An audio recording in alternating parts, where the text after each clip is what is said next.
la palabra al doctor José Ramón Repullo.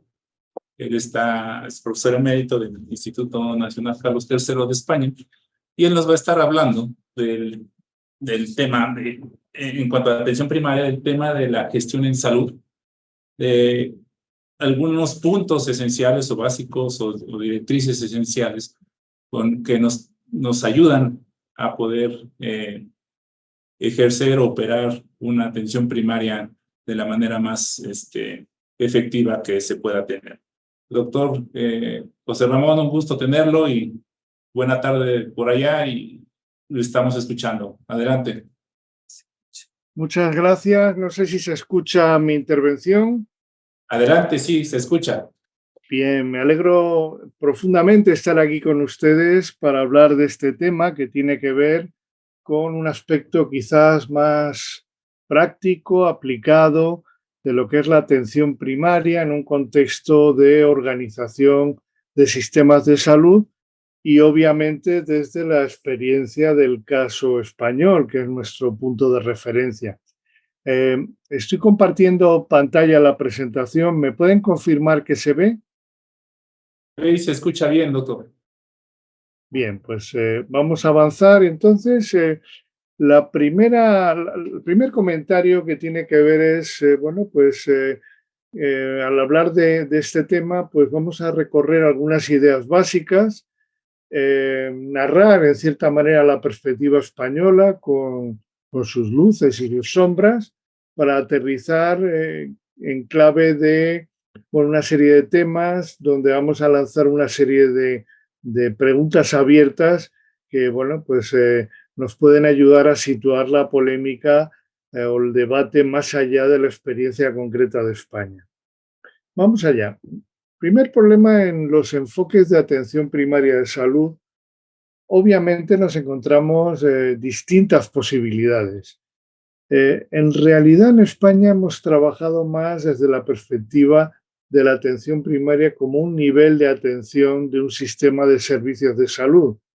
Obviamente hay otras dimensiones, otros abordajes más orientados a la salud comunitaria, pero en nuestro caso creo, que soy honesto reconociendo que la hipótesis que más se ha desarrollado es la atención primaria como un nivel de atención, el primer nivel de atención. En ese sentido, el otro problema es que cuando hablamos de atención primaria, enfrentamos algunas dificultades para la comparación internacional. Como pone la diapositiva, hablamos de un concepto complejo donde no hay un consenso definitivo sobre qué servicios o proveedores deben estar incluidos. Y por lo tanto, la comparabilidad de este indicador sigue siendo limitada. Ahí hace una referencia al informe de Health at a Glance 2022 de la OCDE. En un esquema para ver un poco o ilustrar la diversidad, nos encontramos que los sistemas de salud basados en impuestos pues tienen de alguna manera la atención primaria en provisión directa por médicos propios, por decirlo de alguna manera, salvo en el caso de Suecia, que lo tiene, pero no es puerta de entrada al sistema de salud. Sin embargo, como ven, la mayor parte de países en los modelos de Sistema Nacional de Salud tienen una estructura con médicos que no son funcionarios o personal integrado, aunque tienen modelos contractuales pues muy bien regulados y muy parecidos a una relación contractual laboral. Como ven ustedes, los países que tienen un sistema de seguro social, prácticamente la gran mayoría coincide en que los médicos son de atención primaria, no son empleados públicos. En algunos de ellos, pues sí hacen de puerta de entrada, pero en la mayoría el médico de atención primaria no es la puerta de entrada para atender o para ir al especialista o a los hospitales. Por lo tanto, se puede ir directamente al generalista o al especialista. Algunas ideas básicas que me interesaría comentar con ustedes. Y digo que son básicas porque están muy bien establecidas y tampoco quiero emplear mucho tiempo en ilustrarlas. La primera es esta: la atención primaria potencia la efectividad, calidad y eficiencia de un sistema de salud. Para que esto ocurra se necesita una atención primaria de suficiente calidad, por lo tanto, capaz de asumir el rol de director de orquesta o, como dicen ahora, de centrocampista. Por lo tanto, alguien que reparte juego. Por eso, como decían en la conferencia anterior, en la mesa anterior, realmente hablar de derivación empieza a estar un poco obsoleto. En realidad, pues hablamos de interconsultas, de un paciente que ha de migrar de una red a otra y que además, en lo posible, debería hacerse con un criterio de estandarización, como el doctor Saturno ha explicado a partir de la herramienta de vías clínicas. Tercera idea. En tiempos de cronicidad, pluripatología y fragilidad, la atención primaria debe estar plenamente integrada en las redes sanitarias y para ello es esencial la relación con el Hospital General y con los especialistas que en él trabajan y con los medios diagnósticos y con las áreas de urgencia, etcétera, etcétera. Y la última idea básica es que la atención primaria puede paliar la tendencia a la fragmentación y a la atomización de la medicina contemporánea. Tema importante, porque aunque estamos preocupados por la coordinación entre el primer nivel asistencial y los hospitales, el signo de los tiempos, de lo que llaman algunos la posmodernidad, es la fragmentación y atomización de la atención hospitalaria.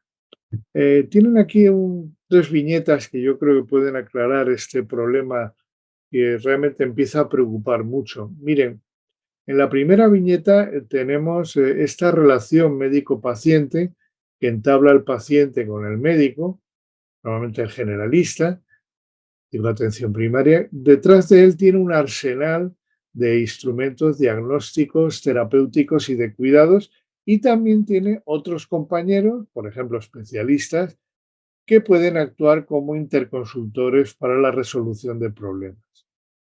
Este, que es el modelo tradicional, va cambiando y a partir de un momento nos encontramos que el paciente puede optar por ir a ese médico generalista, pero también puede optar por ir a los especialistas de su preferencia. Por ejemplo, si tiene unas palpitaciones, puede ir a su médico de familia o puede ir al cardiólogo. Si tiene un malestar digestivo o un reflujo gastroesofágico, puede ir a su médico de familia o puede ir al digestólogo. Cada especialista o cada profesional tiende a apropiarse de un conjunto de medios diagnósticos, terapéuticos y de cuidados. No de forma exclusiva, pero sí de forma, digamos, cercana o organizativa. La evolución hacia la atomización la tienen en esta viñeta.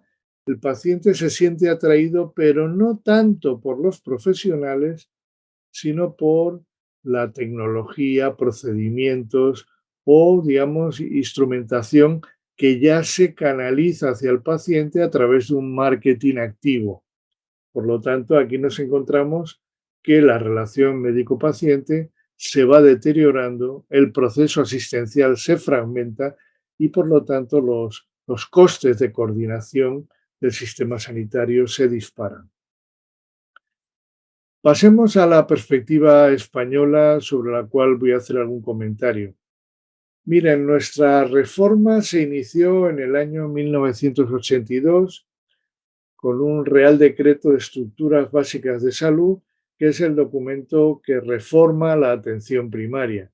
Tienen el enlace donde estaría la norma que lo desarrolla.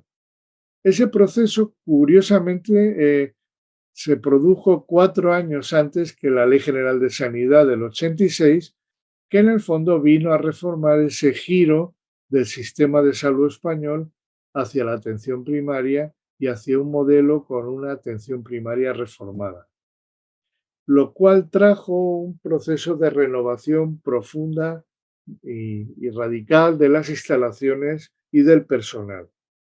Curiosamente, y esto quizás no es tan fácil de describir, hubo toda una generación de médicos y de enfermeras jóvenes que se identificaron con este proceso radical de reforma y, bueno, de alguna manera lo asumieron como su propuesta generacional de renovación, eh, incorporando, como decía, un gran protagonismo. Esto ha sido un activo muy importante de todo el proceso de cambio.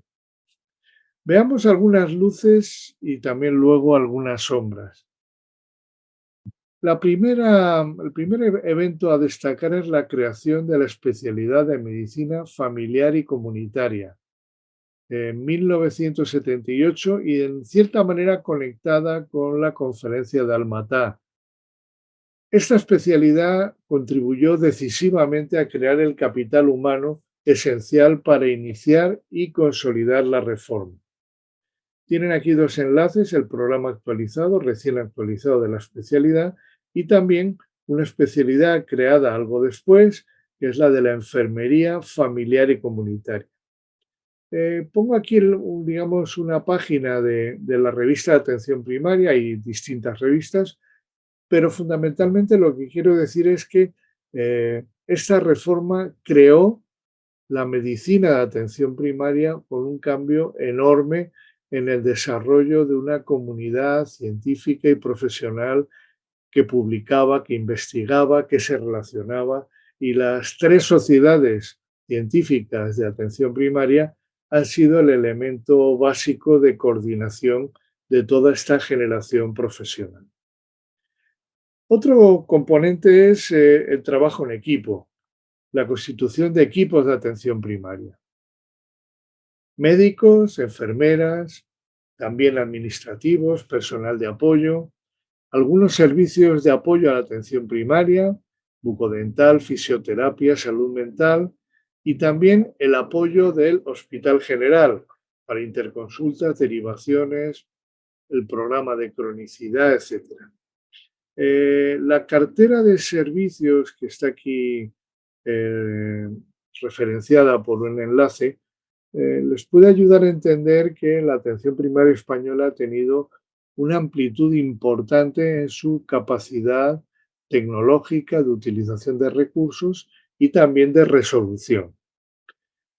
Importante, es decir, aunque luego volveremos, un cambio relevante es que los médicos que hasta el momento, anteriormente a la reforma, habían trabajado solos, empiezan a trabajar al menos al lado de otros médicos y otras enfermeras.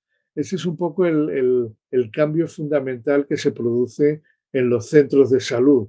Hay un grupo, puede haber 3, 8, 10 médicos, 8 enfermeras, 2, 3 pediatras y más personal que hacen sesiones clínicas, que hacen sesiones organizativas y que rompen esa sensación de soledad que ha sido siempre muy típica del médico generalista. Junto con esto, el tercer elemento que quería destacar es la asignación de territorio y población.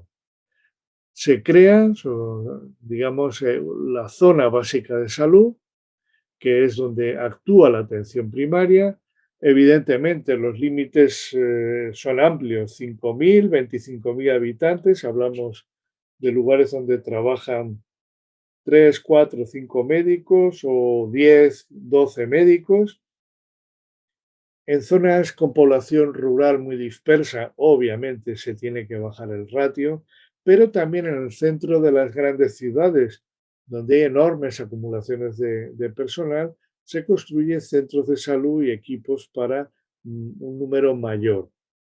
Por lo tanto, bueno, pues importante, hay un centro de salud de cabecera, y el criterio es que la población a menos de 30 minutos pueda acceder por los medios habituales de locomoción.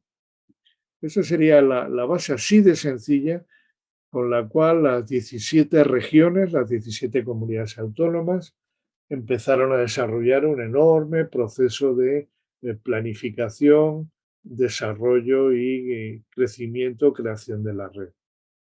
Bueno, esto es lo mismo, es decir, son las comunidades autónomas.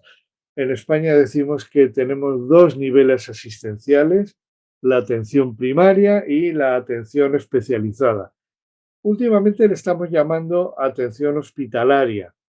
Hay un problema porque los médicos de familia y los pediatras de atención primaria son especialistas. Por lo tanto, la atención especializada en ese sentido serían ambos. Pero también hay otro problema. El hospital tiene policlínicos o consultas externas, algunas de ellas lo que llamamos ambulatorios de especialidades que están en barrios de ciudades. Bueno, en todo caso, está claro que hay dos niveles asistenciales que hay que coordinar para la atención al paciente. Los resultados del sistema de salud español son buenos.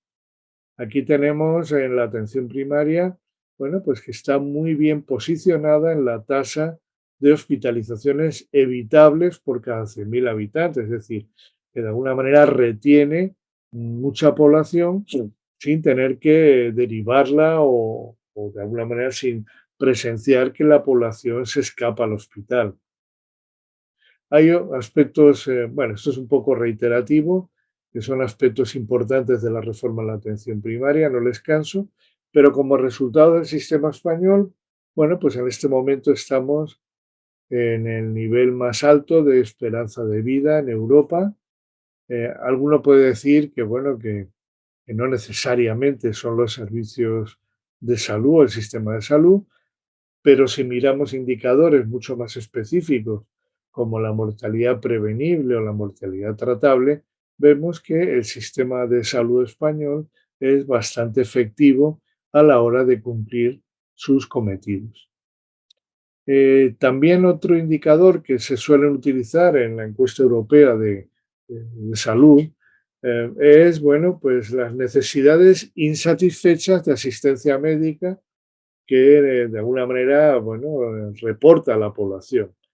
Y aquí hay un contraste entre la asistencia médica, que España prácticamente la población no reporta necesidades insatisfechas, y en cambio la atención bucodental, que es muy, digamos, muy pobre, muy poco amplia en España, donde sí que detecta esta laguna muy fuerte de cobertura. Sombras, pues obviamente hay sombras pues sobre todo relacionadas con el deterioro tras la crisis financiera de 2009-2014 y la pandemia COVID-19. Muchos pensamos que se está pagando un alto precio por no hacer las reformas necesarias a tiempo. Eh, y bueno, pues lo que nos ha ocurrido es que la atención primaria se ha deteriorado, se tarda mucho tiempo en obtener una cita, hay cambios continuos de médicos y el paciente cada mes encuentra uno nuevo o la enfermera que atiende a los pacientes. Y también podríamos decir como elementos de contraste o de sombra, estos que pongo aquí, uno puede parecer un poco contradictorio. En el desarrollo de la red de atención primaria en España ha habido demasiado voluntarismo y poca inversión en organización. El voluntarismo, el entusiasmo siempre es necesario, pero en una dosis muy alta puede ser tóxico porque evita aportar recursos y mejorar la organización de los procesos que van generando problemas que son acumulativos. El segundo elemento es demasiada burocracia administrativa que sobrecarga el necesario profesionalismo. Y por último, una serie de claros desincentivos estructurales. Hay muy mala calidad de empleo, mucha inestabilidad, ha habido una erosión continua de recursos y cambios sociales que también han ido alterando el entorno, particularmente la fascinación tecnológica que apunta más al hospitalocentrismo y a la tecnología. Aquí ven un dato de cómo ha evolucionado el número de médicos de atención primaria por 1.000 habitantes bueno, como ven, desde 2004 a 2021 ha quedado de una manera bastante estable y, sin embargo, podemos ver el contraste de los médicos de hospital por 1.000 habitantes, donde, bueno, no ha dejado de crecer. Y esto, obviamente, el crecimiento revela preferencias. Bueno, les dejo algún enlace sobre el informe anual del Sistema Nacional de Salud, publicado el pasado año. Estos serían los centros de salud y también los consultorios locales, que son pequeños consultorios donde en pueblos pequeños no todos los días hay un médico, pero hay unos horarios concertados de consulta. Como ven, se ha mantenido la estructura de centros de salud, pero han ido desapareciendo muchos de los consultorios locales, que tiene que ver con un proceso de migración de los pueblos pequeños a las grandes ciudades. En España hablamos de la España vaciada, que plantea grandes problemas de cómo mantener los servicios públicos, sanidad, educación, servicios sociales, de atención a gente mayor, etcétera. Bueno, como ven, hay un enorme debate en este momento sobre qué hacer con la atención primaria. Hay conciencia de que tenemos un problema en una pieza esencial de nuestro sistema de salud. Quizás hay demasiados diagnósticos y no muchos procesos de tratamiento. Las medidas que se han ido planteando, pues que pueden ser, yo creo, generalizables: favorecer una práctica médica propia de la atención primaria, integral, de alta calidad, personalizada, con una mayor responsabilidad y autonomía profesional y organizativa. Potenciar el trabajo de enfermería de atención primaria, especialmente a los cuidados domiciliarios y de personas inmovilizadas. Mejorar la coordinación con el hospital, flexibilidad e innovación organizativa y de gestión en todos los niveles, impulsar una cultura de servicio para contrarrestar la tendencia burocrática y dotar a la atención primaria de los recursos que precisa para cumplir su papel. Bueno, abrimos ya en la última diapositiva algunos temas clave para el rediseño de la atención primaria. Un primero sería qué servicios, qué poblaciones, qué centros.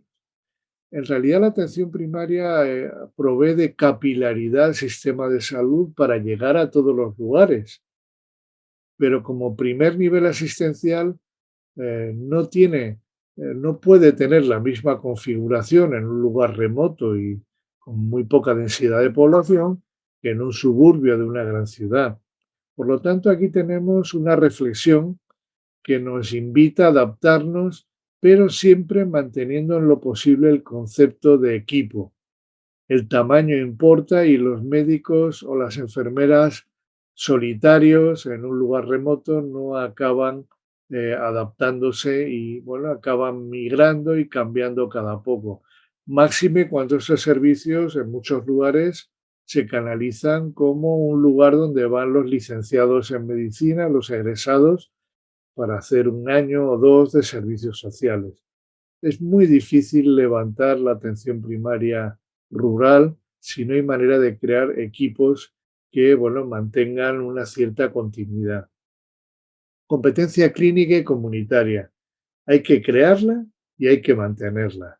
Por lo tanto, hace falta inversión en capital humano, aunque tarde tiempo. Como decía, en el mejor momento, los dos mejores momentos para sembrar un árbol es hace 100 años y hoy. Por lo tanto, hay que empezar con esta tarea. La atención primaria no puede progresar sin liderazgo clínico médico estable y comprometido. No hay profesiones más o menos importantes, pero el médico de atención primaria, el médico generalista, es el núcleo que permite articular toda la estructura de los centros de salud y de los equipos de atención primaria. Trabajo en equipo y en redes, importante. Y aquí hay que acabar con yo diría, la absurda pugna entre la primaria y el hospital. Para que haya buena atención hospitalaria tiene que haber una buena red de atención primaria. y es inconcebible una red de atención primaria si no tiene el soporte y el apoyo del hospital. De hecho, se dice que uno de los medios diagnósticos más importantes del médico de atención primaria es la interconsulta con su compañero especialista. Atractividad y longitudinalidad. La calidad de empleo hay que cuidarla para que los profesionales se sientan implicados, protagonistas y quieran quedarse para dar esa continuidad y longitudinalidad. Profesionalismo versus burocracia administrativa. Hablamos de actividades profesionales y para un profesional tener un amplio espacio de autoorganización es esencial. Y finalmente, aprovechar la tecnología para estar cerca del paciente y la comunidad. Necesitamos optimizar los tiempos de los profesionales. Esto significa que, bueno, pues la utilización de métodos telemáticos o de citaciones incluso no solo de automatización, sino de delegación, personal administrativo, movilidad para que los pacientes puedan acercarse al centro de salud. Todo esto nos va a permitir que el profesional médico o el enfermero se centre en aquello que solo ellos pueden hacer, mientras que incorporamos en ese equipo pues, tecnologías o personal de apoyo que ayuden a rentabilizar el trabajo clínico. Bueno, muchas gracias. Espero no haberles aburrido con la presentación y para aquellos que quieran descargar las diapositivas y los enlaces, esta es la dirección de SlideShare donde la pueden encontrar. Muchas gracias.